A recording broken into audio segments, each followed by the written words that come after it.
Um assunto, Rafael, que está muito em alta é sobre as canetas emagrecedoras, como o público conhece.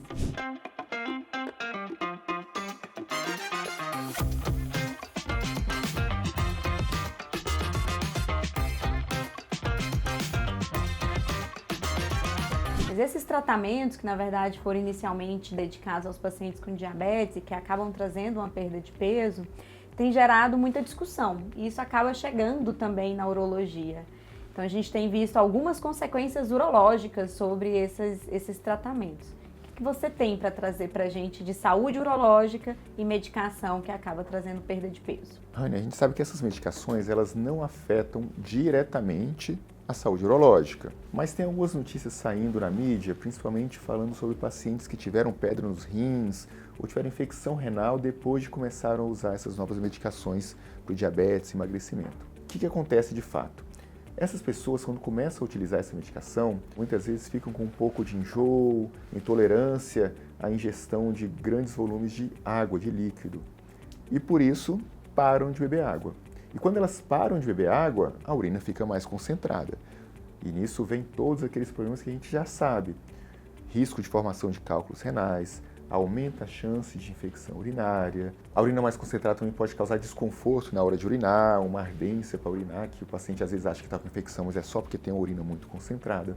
Então esse é o grande problema, principalmente dessa hemaglutida, que os pacientes ficam enjoados, ficam com náusea e não bebem a quantidade de água recomendada. Daí a gente tem que falar qual que é a recomendação do consumo adequado de água. Eu não gosto de falar em números, eu sempre falo para os pacientes que é muito diferente uma mulher de 50 quilos que trabalha no escritório fechado, o tanto de água que ela precisa, e um trabalhador que trabalha na rua que pesa 120 quilos.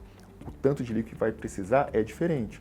Então como é que a gente faz essa medida? É pela cor da urina. Então se a urina estiver sempre amarelo bem clarinho, tá ótimo o consumo de água. Se ficou um amarelo mais escuro, quase amarronzado, é porque está ficando desidratado e precisa aumentar o consumo de água. Então os pacientes que usam essas medicações não consomem água adequada e têm esses problemas renais em decorrência disso.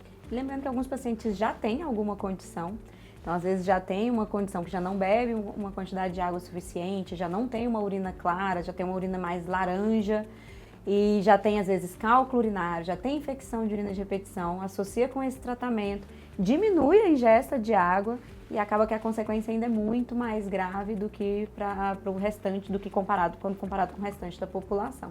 Considerando também, Rafa, que a gente vive em Brasília e é uma cidade mais seca, a gente tem uma maior parte do ano uma cidade mais quente também.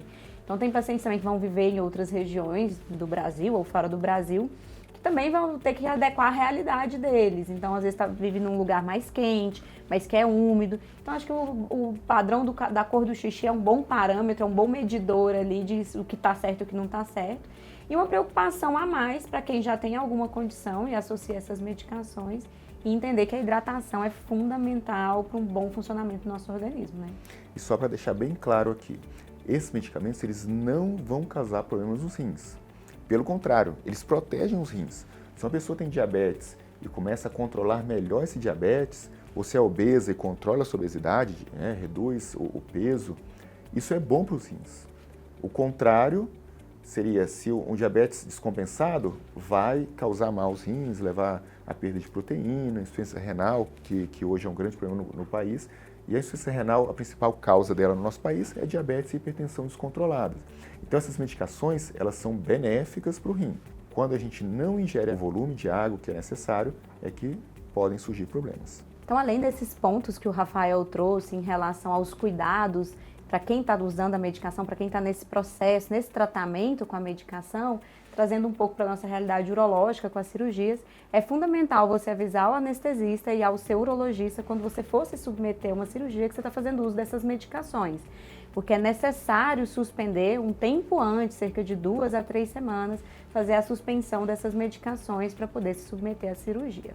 Então, eu gostaria de lembrar a vocês que a gente está sempre aqui passando informações seguras, informações embasadas na literatura para poder tirar as dúvidas e se por acaso essas dúvidas ainda permanecerem, marca uma consulta na Clínica Veridio, a gente está à disposição para poder conversar.